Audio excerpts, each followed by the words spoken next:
Hey everyone. We've quite a few people joining us today, so we might just give it another minute or so and just let everyone come through the Zoom waiting room. I know it normally takes a couple of seconds once the webinar starts, so the number is still ticking up, so I might just wait another minute or so.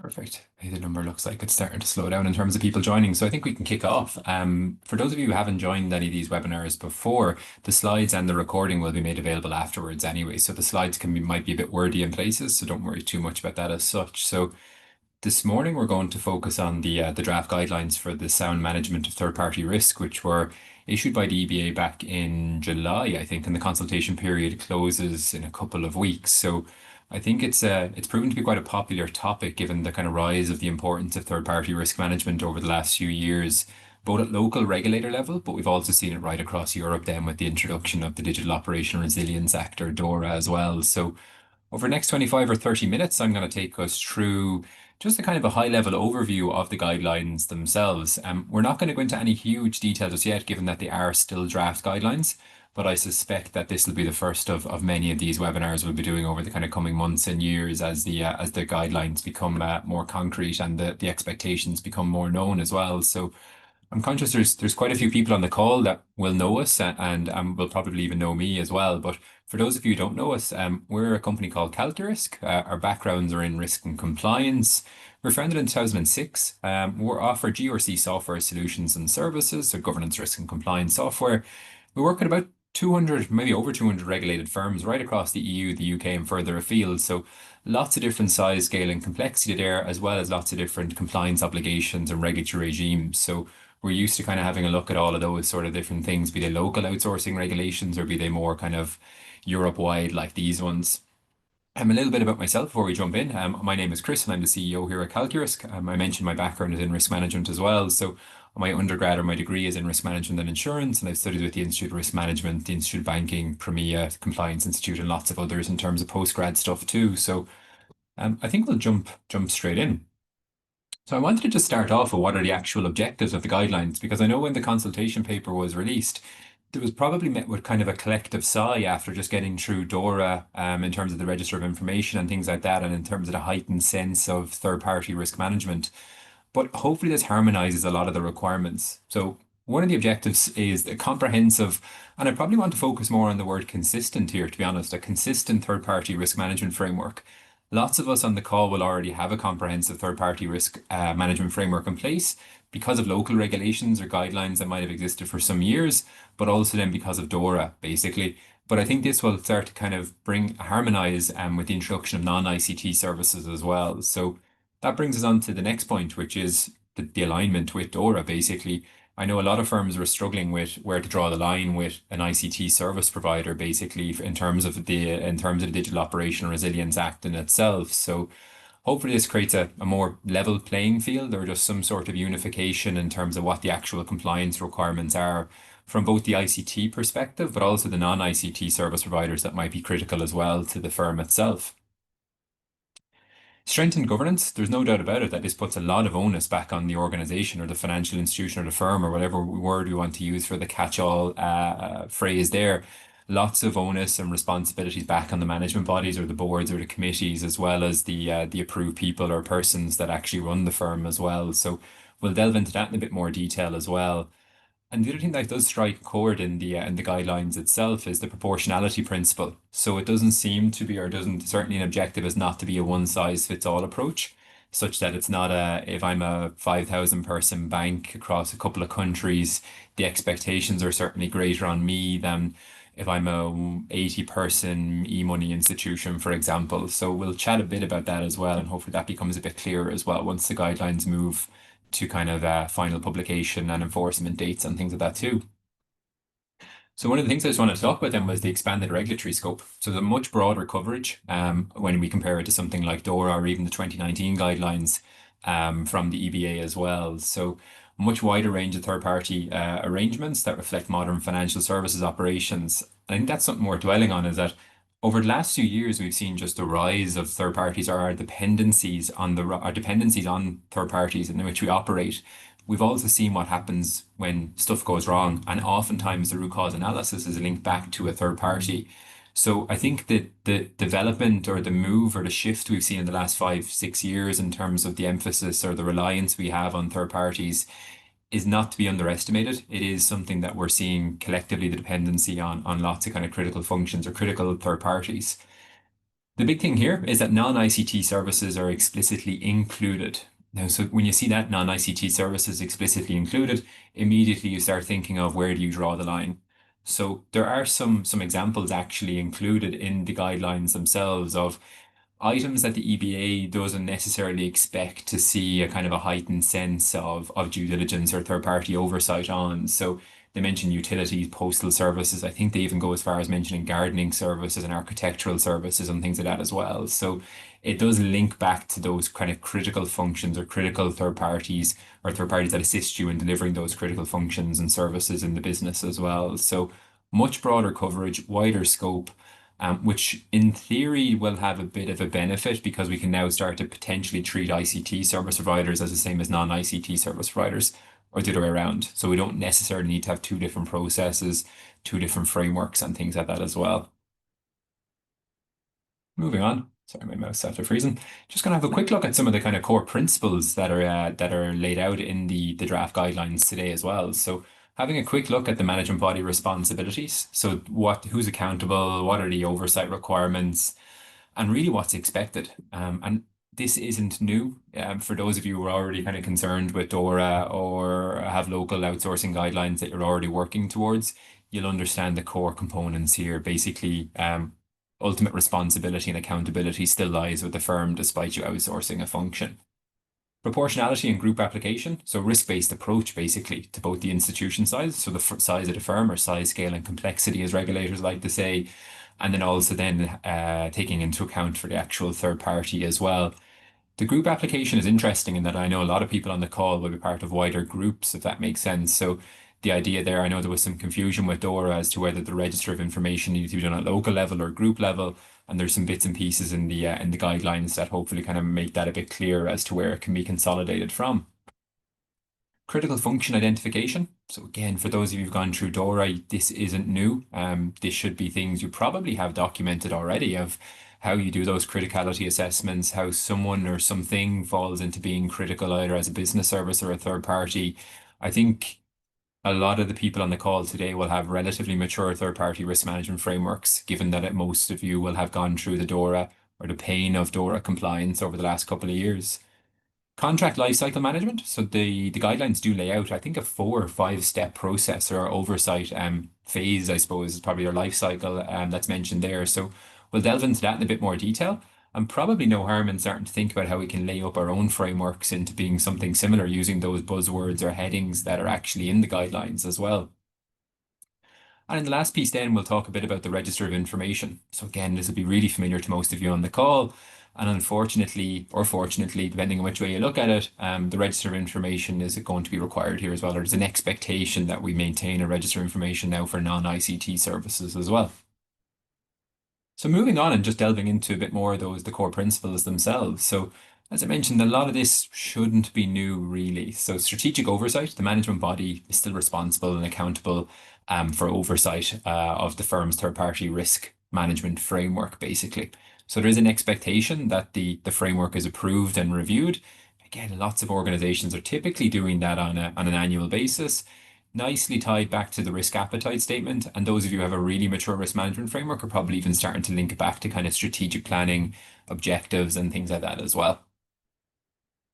Next piece then is the guidelines specifically call it resource allocation. So when we think about resources, we often think about internal resources. Do we need to hire people? Do we have the specialist skills?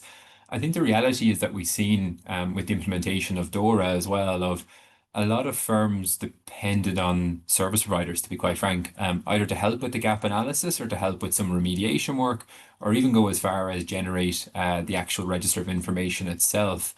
Really what we found is that there's probably a shortage of specialist kind of skills from a DORA perspective.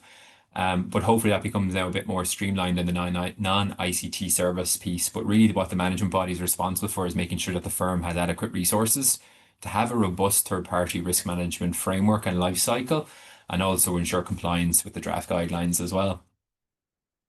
Continuity planning. So we're going to talk a bit more about this when it actually comes into the life cycle phases that I mentioned in the last slide about exit strategies and the different phases. But ultimate accountability still lies with the management body or still lies with the organization around continuity planning. So business continuity, disaster recovery, exit strategies.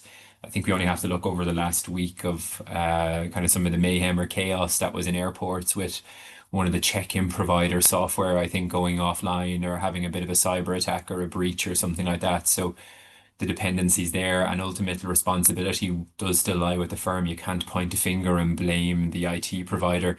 You need to have business continuity, disaster recovery plans, and potential exit strategies for if you have to decide to shift service provider, if you have to decide to move service provider or someone goes out of business or whatever it might be, that onus and that obligation still sits with the firm. And it is one of those things that we probably, as part of a third party risk management framework, we often see people probably not think about that of the exit strategy. How do we get the data? How do we get something stood back up? And those sort of things. So in my opinion, often a piece of third party life or of that life cycle that's sometimes overlooked because it's seen as the last step and a lot of time and effort is put into the initial due diligence and onboarding, but maybe not so much time put into the actual exit strategy planning and identifying alternative providers. And then just to call out, I know I mentioned it already, ultimate accountability for all the activities outsourced and not remains with the firm. That's nothing new to everyone on the call, I hope anyway. So you can't outsource or transfer the responsibility, or sorry, the accountability. You can certainly use third parties, that's not frowned upon, but ultimate responsibility and accountability still lies with the board or the management body of the actual firm itself. So when we think about proportionality, lots of regulators over the last few years have been talking about a risk-based approach to insert topic, basically. It's quite a common use phrase across the EU and further afield in all sorts of different regulation and legislation. We often see people refer to the size, scale, and complexity of the firm, and hopefully a bit of a shift from more rule-based to maybe more principle-based, which allows us then kind of adopt the regime or the requirements to suit our own size and scale and firms and their use of third parties. Some organizations heavily reliant on third parties, others not so much. Others might be more intra-group, might build everything in-house and things like that as well. So there is that kind of thread right through the guidelines as well. And just some of the things that I just pulled out when I was reviewing the guidelines over the last few weeks or months myself as well around the function complexity. So these are just things to think about when you're applying that risk-based approach. The institutional risk profile. So if you're high risk, medium high, medium low, low risk, every firm or every governing body or competent authority might have a different way of ranking firms. But yeah, have a think about where you are. If you're high risk or medium high risk in your own jurisdiction, probably going to be hard to avoid the having quite robust measures to satisfy these requirements. Control implementation. What works good, what works for you might not work for everyone else, basically. So yeah, have a bit of a think around that. And then resource optimization or resource allocation, really. Not everyone is expected to go out and hire 20 new people because there's new guidelines on third-party risk management framework. Certainly some of the big institutions might need to bolster up their third-party function. Others might just have it in their risk function and it's a team or a sub-team that sits within the risk team itself. So whereas like large institutional banks might have their own third-party and vendor management departments, teams, systems and processes and things like that as well. So just have a bit of a think around that when you're thinking about resource allocation as well. Critical and important functions, operation resilience guidelines have been around for quite some time, and I think DORA just enhanced the kind of everyone's knowledge around the critical and important functions. So again, a lot of this will be well documented in your firms, I'd imagine, as part of the DORA compliance work or DORA compliance frameworks that you already would have done. So having clear criteria for identifying which third-party services are critical or important. I'd imagine most of you have scorecards or some sort of customer detriment or different measures in which you're rating critical third parties. So if it's Amazon Web Services or Azure or like one of the big kind of cloud providers, if they go offline and you're providing services to consumers, that might be detrimental. Whereas if your internal workflow around I don't know, annual leave approval goes offline, maybe not so detrimental, for example. Stricter requirements. So again, this is bread and butter. Stricter kind of governance standards for the large third parties. And that brings us on to the next piece as well. I might as well roll the slide forward on the enhanced due diligence piece as well. So there is an expectation that we have much more enhanced due diligence on the critical and important functions or providers. And again, in my own experience, where I see firms maybe lacking in this is onboarding a supplier or a new critical third party service provider, whatever phrase we want to use to define them, lots of time and effort put in the initial due diligence in terms of insurances, hosting, data protection, disaster recovery, business continuity, testing, everything else like that. But then it seems to be once that that organization gets online or is approved as a supplier, the ongoing monitoring seems to drop quite considerably. And I do know some firms who have RMPs or some issues with regulators from that perspective of where they can't demonstrate that they have adequate oversight of the critical third parties on an ongoing basis. So it's not that they didn't do the initial due diligence, it's that the ongoing basis, the board cannot demonstrate that they've adequate oversight of the third parties on which they depend on. So it's one of those things the guidelines will hammer it home even more, but the expectation has been around for quite some time. It's not good enough just to do the initial due diligence. The expectation is that we have that ongoing monitoring, very robust contracts. I know a lot of people would have had those in place as part of the DORA compliance work as well.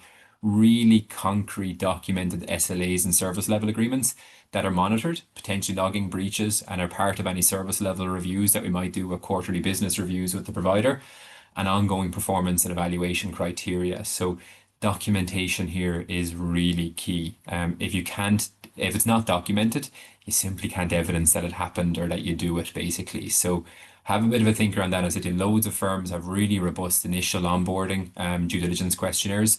I find that as you get further into that business relationship, the ongoing monitoring can get that bit weaker. So I fear that that's the piece that might catch a lot of people out is that ongoing monitoring. I mentioned about the guidelines being quite specific on the third-party arrangements, sorry, the life cycle for third-party arrangements, I think is how the guidelines refer to it as. So it lists out four different steps. So we have the pre-contract phase. So this is that piece where I mentioned I think a lot of firms put a lot of time and effort into. So comprehensive risk assessments, due diligence questionnaires, the typical stuff of send us on your business continuity, your disaster recovery plans, answer the cyber questionnaire, the data protection questionnaire, go through a remediation process, all of that really well documented, operates in 90+% of the firms that I'm familiar with really well, if that makes sense. Assess and service criticality, we spoke about that a couple of slides ago. So how do we know or what triggers someone to be really important or critical to my dummy firm? And then identify potential conflicts of interest and things like that as well. So again, this is all fairly kind of bread and butter. But as we step through the process then as well of where this is where the devil is in the detail now, I think. So that contractual phase. So let's say that phantom provider or that made up provider that we're speaking about, they get through our pre-contractual phase. They've done the initial due diligence, maybe they've got through our risk assessments. We're happy with how they host, how they handle, how they process data, how they remove data and everything else. We're now in the contractual phase. And this is where it can be quite specific. And I know a lot of people had problems, a lot of firms had problems here from a DORA perspective about trying to get clauses in contracts that might have been a couple of years old, or maybe you're dealing with huge global multinational corporates and contracts are just rigid. It can take 6 months, 8 months to get contracts tweaked. So really here are a couple of things to point out about it before you enter any new kind of contract, any new contract is defining the clear responsibilities and mandatory contract terms. So have you a schedule of all the things you need in the contract from your own regulatory obligation point of view? And maybe even in that schedule as well, you can have a bit of a thinker on what you want in it from your own business point of view as well. But certainly easier to capture this as part of the initial onboarding. Because yeah, as I mentioned, a lot of people struggled with tweaking contracts, particularly with the larger institutions or corporations from a DORA perspective. And then just making sure other bits and pieces in it are really well documented as well. So any use of subcontractors, so fourth parties, fifth parties, sixth parties, where does the information actually go? So I know some organizations as part of their third party risk management framework are going out as far as just as far as third parties, so just what they onboard, and they're asking people for an attestation that there's no further subcontracting. Others are going for almost like a full supply chain analysis almost where they're saying this third party is using this third party is using this third party, and suddenly they're my fourth, fifth, or sixth party, if that makes sense, in my supply chain. So again, back to that size, scale, and complexity, and the criticality piece as well.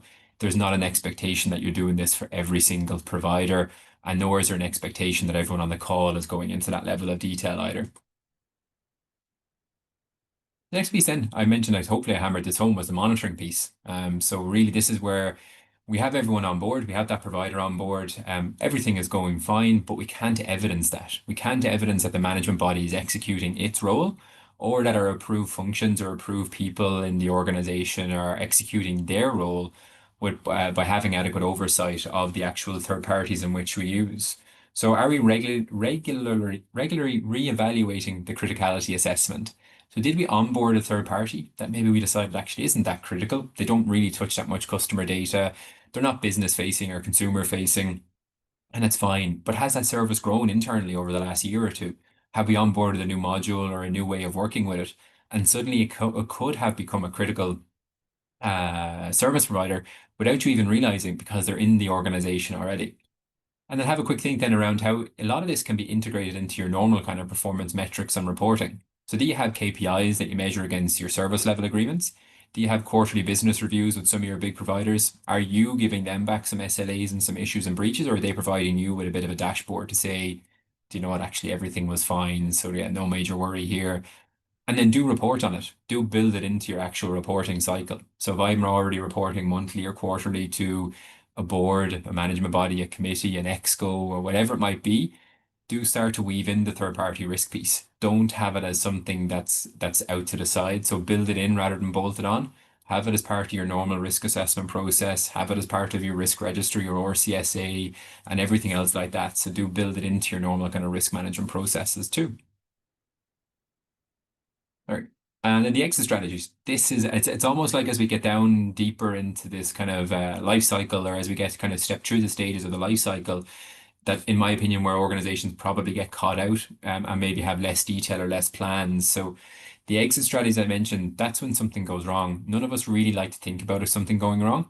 And it might just be that it's a price increase. It doesn't necessarily need to mean that it's, it was a bad breach. We ended up on the front page of the press. We got a sanction or a fine from a regulatory body. It might just be that that provider just doesn't satisfy our requirements anymore. Or it could be more of a doomsday scenario where they've went bankrupt, had a bad breach, we need to leave. So what are your exit strategies that ensure continuity? And the big piece here is continuity. Your consumers or customers, they don't particularly mind, or well, I'd imagine in most cases, they don't mind what service provider you're using. What they really want is continuity of service. I don't want to log into my banking app this morning and see that it's offline, or not be able to pay a bill, for example, or not to be able to check my balance.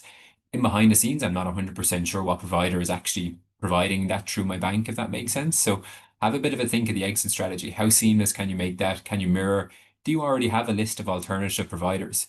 I know a lot of organizations will already have that from the Register of Information under DORA, where you would have went through a piece of work or an exercise to identify alternative providers, and how hard it might be to actually shift over to that provider as well in the event that maybe something didn't go to plan, or for whatever reason we needed to exit our relationship with our current provider.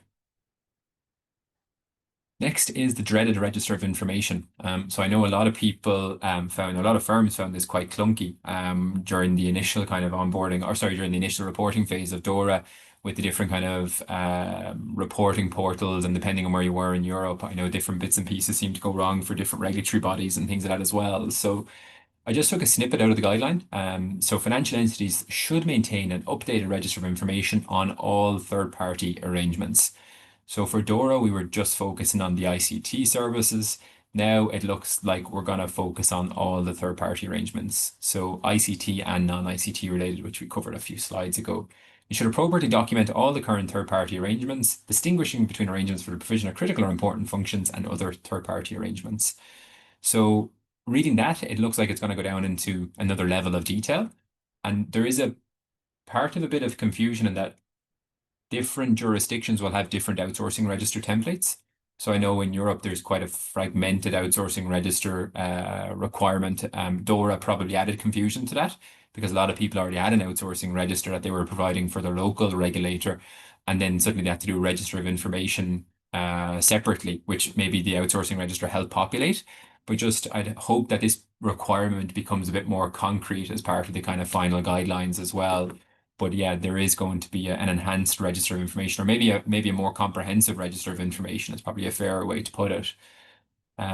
So yeah, under the register information, we're talking about the details. I think everyone knows how detailed the register of information was. For those of you involved in the call, or sorry, involved in the creation of the register of information that are on the call today, I think you'll know just the level of detail that was required. So hopefully I'm not repeating myself here and some of the data points you needed to capture. So criticality assessment, subcontracting costs, currencies, contract terms, lots of different dates and things like that as well. So when you're building out or when you're adding your non-ICT service providers to that, important that we don't start to kind of differentiate now. So when we're onboarding critical non-ICT service providers, we almost need to treat them the exact same as if they were an ICT service provider now, in that we need to be capturing a lot of the detail that we were capturing for in AWS or big CRM systems or Google or Azure or whatever it is that you already made it onto your register of information. There certainly is integration opportunities though with the register of information. So the guidelines said it should maintain consistency with the existing register of information, and you can consider merging the registers where practical. So you don't necessarily need to maintain two separate databases or two separate spreadsheets or two separate registers. You can merge them and have them as one. So hopefully the reporting requirement becomes that bit clearer as to, do we need to be able to slice and dice the data? So do we need to be able to run one just for ICT service providers under DORA, and then maybe a separate one? But yeah, there is definitely integration opportunities there. And I feel like I've mentioned DORA on probably every single slide that we've stepped through so far. So I thought I should give it its own slide when I was building out the slide deck here as well. So the relation with the the Digital Operation Resilience Act, so the vision of scope, so delineation between the resilience requirements in DORA and the existing third-party frameworks. So they're more complementary rather than overlapping. So there is a bit of like harmonization happening, which is can only be good, basically. So it doesn't feel like it's going to be two very distinct separate things, which I know a lot of people were frustrated with, where they were trying to satisfy their local outsourcing register reporting requirements and their local outsourcing guidelines while also trying to satisfy DORA and the register information requirements. This feels like one of the objectives of the guidelines is to make that a bit more harmonized, such that there's not regulatory divergence, and that we're not worrying about DORA in January and then worrying about a separate guideline in March and then local outsourcing guidelines in June, hypothetically, for example. Harmonized definitions, we already touched on a lot of those. What's a critical and important function? I'd imagine most people on the call, as I said, will have a lot of work done on defining those bits and pieces. And then I put down separate and combined registers here. Just I already alluded to it in the previous slide. There is the opportunity to have one combined register of information. And I think one of the things that I just didn't get from the guidelines, and certainly from having a chat around, is the expectation around being able to separate it out of just ICT providers versus non-ICT providers, and what the new reporting requirements might look like under DORA as well. So more on that, I'm sure, as the guidelines actually get finalized and we move into more of an enforcement and an implementation date, which kind of brings us on to the implementation timeline. So the consultation period closes in a couple of weeks. So we have until October 8th to provide feedback to the questions that are actually in the draft guidelines or the consultation paper. And then kind of having a look around the guidelines and some other bits and pieces, the expectation is that the final guidelines will be published in late 25 or early 26. You'd imagine then that the application date is going to be sometime in mid 26, and the guidelines do specifically lay out that there will be a 2-year transition period. So there will be a grace period. Some of these timelines now really are dependent on the EBA themselves, but certainly in the guidelines they do talk about a transition period. So I don't think it's that we're expecting to have all the I's dotted and T's crossed by May or June next year or anything like that. There's going to be that transition period for a 2-year grace period by the looks of things as well. So and then the last piece then that I think I wanted to cover kind of was what can we do now? So we spent the last kind of 25 minutes or half an hour really talking a bit about the guidelines at a very high level. And as I said to you, this will be the first of many webinars I think we'll be doing over the kind of coming months on the whole concept of the guidelines and third-party risk management, because it's a problem that's just not going away. So I think the big thing here is that we can start now. Even though the guidelines aren't finalized, we know the core principles of a lot of them, and a lot of it does link back to DORA as well. So I would start with identifying, categorizing all my third-party arrangements, having a look at vendors, subcontractors, service providers, and really digging that bit deeper. I know a lot of people have already done this as part of the Register of Information for ICT services, but have you done the same exercise for non-ICT services? Have you got that register database? It might live in a procurement system somewhere, it might be in an accounts package or something like that. But can you easily identify and categorize and pull out a list of non-ICT service providers, be they critical or not critical? The gap analysis, again, not every organization will go down into this level of detail. I've just suggested that people do against their current framework against DORA requirements. You can do it against the draft requirements. They are kind of complementary, or there's huge overlap with DORA anyway. But having a bit of a think around where the guidelines are quite specific already, you would imagine that it's not going to differ too far from the final document, if that makes sense. So having a bit of a think around what the gap analysis might look like for an internal gap analysis on your third party framework and your approach to third party risk management. Any particular issues that you might have already around your governance framework? So again, large institutions will have their own outsourcing committee. They'll have a head of outsourcing or head of vendor management. Smaller organizations, the expectation is that it can be dealt with at your audit and risk committee as part of your normal reporting cycle and things like that. So as part of that gap analysis, having a quick look then to see is there anything that you need to do to enhance your existing governance framework. Those changes tend not to happen overnight. That's the big thing of like starting early. You get the benefit if you do need to tweak anything in your governance frameworks. Having a look at the register. So how did you get on with the register of information? Did you get it uploaded on the first time? Did you have lots of errors? What do you need to do basically to get there? This will benefit you both for the next DORA submission anyway, but then also have a think about how your non-ICT service providers, depending on the volume that you have, how they will actually feed into the register of information itself.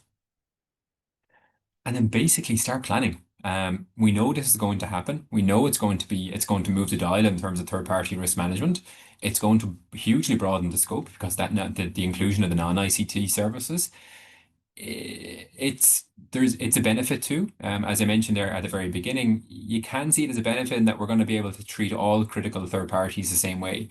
We're not going to have one regime for ICT service providers and another regime for non-ICT services. So from a business point of view or a business case, there is a benefit to that. I appreciate some people on the call are probably going to think that I'm looking for a benefit in all of this when yeah, it just widens the scope, but it will be easier when everyone falls into the same thing basically and the same approach. So I think that's really it from me. If anyone has any questions, do feel free to pop them in the Q&A box. But as I said to you, this will be the first of many webinars that we do over the coming months. So particularly once the guidelines get finalized, I'd imagine we'll do a webinar quite quickly afterwards. And as I mentioned, the slides and the recording will be sent out later today or first thing tomorrow. So my contact details will be there if anyone has any specific questions or anything that I skipped over too quick. So please do feel free to reach out. And thanks a million for joining the webinar today.